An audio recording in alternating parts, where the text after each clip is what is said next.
Have you ever wondered what happens when money dies? Not your savings, not your investments. I'm talking about the money itself. The currency that runs the entire economy. History shows us exactly what happens when governments lose control.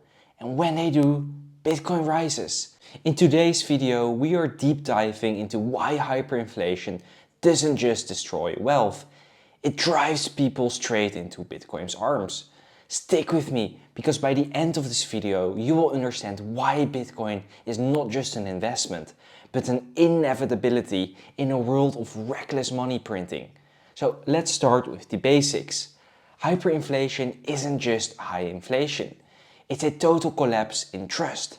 It's when prices don't just go up, they explode, sometimes doubling every few days. In technical terms, economists define hyperinflation as 50% plus price increases per month. This means if a loaf of bread costs $2 today, the next month it's $3 and a few months from now it's $100. Some real-world examples. Weimar Germany, 1923. People used wheelbarrows full of cash to buy groceries. Zimbabwe, 2008. The inflation rate hit 79 billion%. Venezuela, 2016 until the day of today. A coffee that cost 450 bolivars in 2016 now costs millions. It always starts the same way. A government prints too much money to cover debt, war costs or political spending. At first people feel richer, then prices rises, then they rise faster, and then complete panic. Why? Because people lose the faith in the currency. And when that happens, they look for something else. You might ask, why wouldn't government do this? Why print so much money? Because they are trapped. Most hyperinflation starts when a country has too much debt and not enough income. Tax revenue can't cover the government spending. So what do? They print and keep printing. Printing money is the path of last resistance. No politician wants to cut spending or raise taxes. Printing feels invisible, until it's not. But here's the trap. Once you start printing, stopping becomes political a disaster. And in the modern world, this isn't just a third world problem. The US had trillions and trillions of debt. The UK national debt is over 100% of GDP. Japan's debt to GDP ratio is massive. So governments inflate their way out. Think of inflation as a hidden tax. If you owe $1 million and inflation is 10% per year, in 7 years your debt is worth half as much. But this only works until people catch on. And then the currency collapses. When that happens, the people suffer. They look for better stores of value. When hyperinflation hits, people stop trusting their own money. And instead, holding cash, they buy hard assets like gold, land or real estate, use foreign currencies like the dollar or euro, trade in goods directly, bartering returns, and increasingly they turn into Bitcoin. So why? Because in a hyperinflated economy, the national currency is at risk. Holding your savings in pesos or lira or bolivars is like holding ice under sun. It melts fast. This is why people in Turkey, Argentina, Venezuela, Nigeria have flocked to Bitcoin, not for speculation, but for pure survival. Even when Bitcoin is volatile, it beats a currency that loses 10% every week. Bitcoin is a global, scarce, portable and censorship resistant. And that's exactly what people need when governments fail. So let's get into the core of it. Why does hyperinflation make Bitcoin inevitable? Well, here's the answer. Because Bitcoin was literally designed for this moment.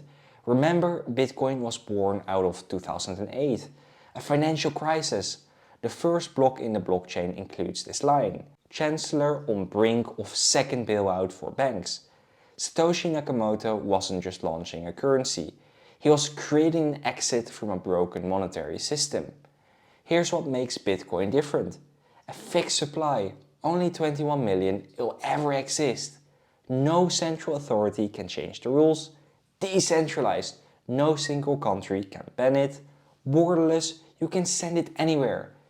It's digital. You don't need a vault, safe or a gold bar. In hyperinflation, people want certainty. Bitcoin offers something no government can: monetary predictability. It's not perfect. It has volatility, but over the long term, Bitcoin has one unique trait: it can't be printed. Now, you might think this is just a developing world problem, right? Wrong. Hyperinflation doesn't announce itself. It creeps. We're already seeing signs in the modern world. UK inflation hit after 40 years a high in 2022. Argentina's inflation passed 200% in 2024. Turkey's lira has lost over 80% of its value since 2018. Even the US dollar is weakening, with real inflation eating away savings. In each case, Bitcoin adoption increased. The next hyperinflationary event won't happen overnight. It will begin in a debt crisis, political instability, supply chain disruptions, and then trust will snap. And when it does, Bitcoin will be there, as the option people once ignored and now can't afford to. Hyperinflation isn't just economic failure, it's a psychological one. Money works because we believe in it. When the belief dies, panic replaces trust. In these kind of moments, people don't think about 401ks or ETFs. They think about, how can I preserve value? How can I feed my family? What still works? That's why people leap into anything that holds value, even if they don't fully understand it. Bitcoin isn't just a technology, it's a belief system. One that says you should control your own money. In times of peace, that sounds radical. In times of hyperinflation, it's so obvious. We are already seeing this shift. El Salvador made Bitcoin legal tender. Countries like Argentina and Turkey have surging adoption. Global institutions are buying in. BlackRock, Fidelity, Strategy, also known previously as MicroStrategy. As fiat currencies falter, Bitcoin becomes the new benchmark. Just like gold once did, but better. Gold is heavy, Bitcoin is weightless. Gold is hard to verify, Bitcoin is instant. Gold can be seized, Bitcoin can be self-custodied. That's why in the long term, Bitcoin becomes the base layer of trust, a universal standard in a world that is broken with money.